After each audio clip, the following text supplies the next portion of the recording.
Performance management is a structured system or rather process that links the employees' expectations with the organizational objectives for improved service delivery.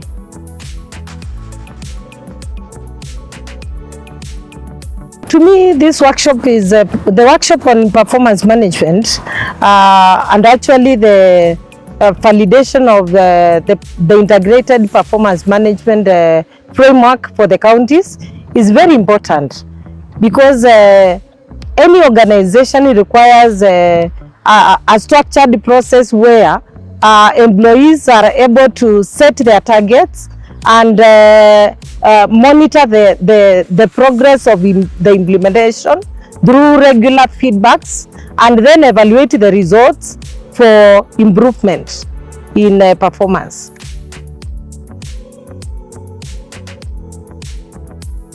The key things that I expect in the framework is to get to understand the kind of institutions that can be set in order to ensure that performance management is well institutionalized in the county governments, and actually have a structured framework for the counties to follow, because every organization requires a legal process for it to operate, and therefore for the county governments to be able to implement performance management in the right way, then they require a structured framework that can guide them on how to implement the process of performance management, right from the performance contracting and downwards to the staff performance appraisal system, where each employee is required to set his own targets and achieve them by the end of the year. So to me, it's very important to have this workshop, and I expect that the framework will capture the institutions that needs to be set within the organization, the key players in the process of performance management system, those who are supposed to monitor, those who are supposed to evaluate, those who are and how the rewarding and the sanctions are supposed to be done in the organizations.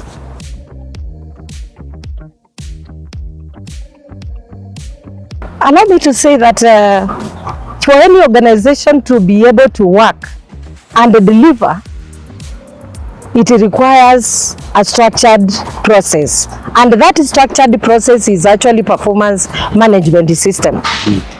And I will give an example. When our governor took office, he actually declared that he will put officers on performance management, because he cannot give resources and allow people to keep on walking along the corridors and loving gerrymandering. Actually, he used the word in gerrymandering, that he must put people on performance management so that each employee can set the targets at the beginning of each year and work on the targets throughout the year, and by the end of the year the evaluation is done to check whether the targets which were set have been achieved or not, and thereafter reward or sanction those who are not working. So this DLI, it's given it's actually given the highest the highest DLI target. Yes, exactly. The highest target in the KDSP 2, because it sets the structures that the government is supposed to follow, because any government without structures, that government cannot work. In fact, they end up wasting resources.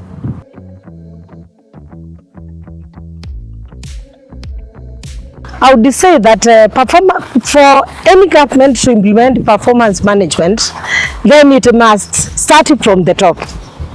The CEO of the county must make a declaration that people must be put on performance management, and he oversees the process. He makes sure that he gives the resources and people set the target right from the top, and then cascading is done downwards. In Kitui County, we start after the close of the year, before 15th of July, we ensure that the first level of performance contracts have been signed. That is the performance contracts between the County Executive Committee members and His Excellency the Governor. They sign the performance contracts. Then thereafter, the performance contracts are now cascaded down through chief of CCMs signing with the chief officers signing with the directors, and then directors with the heads of sections. Then from there, the other staff, they sign the staff performance appraisal forms. And actually, it has been very successful because after signing, implementation is done and the quarterly reports are forwarded to my department, that is the Department of Performance Contracting, before the 15th day after the end of the quarter. The performance contracts reports are forwarded to our department. We analyze the reports and give feedback through the County Performance Management Committee to the ministries so that they can be able to know whether they are in the right track or there are some things that they need to fast track. We also carry out the media review, that is in January. We check how ministries have implemented the targets that they signed at the beginning of the year. And then towards the end of the year, we organize for another cycle to start. And after the close of the year, we invite the officers from the national government to come and evaluate the performance contracts for the previous year.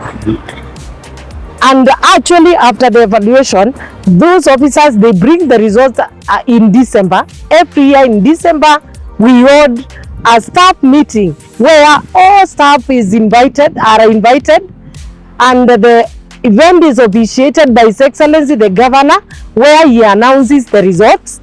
He gives certificates and trophies to the top 3 ministries, and in the month of January, the top 3 ministries, the best 3 ministries, are given 13 days salary, where first position is given a quarter of the salary, a quarter of the basic salary. The second position is given a 1/8 of the basic salary, and the third position is given a 1/12 of the basic salary. And our governor is very passionate about it. That process, the performance management system, must start from the top. Otherwise, from the bottom, it can't work. Yes.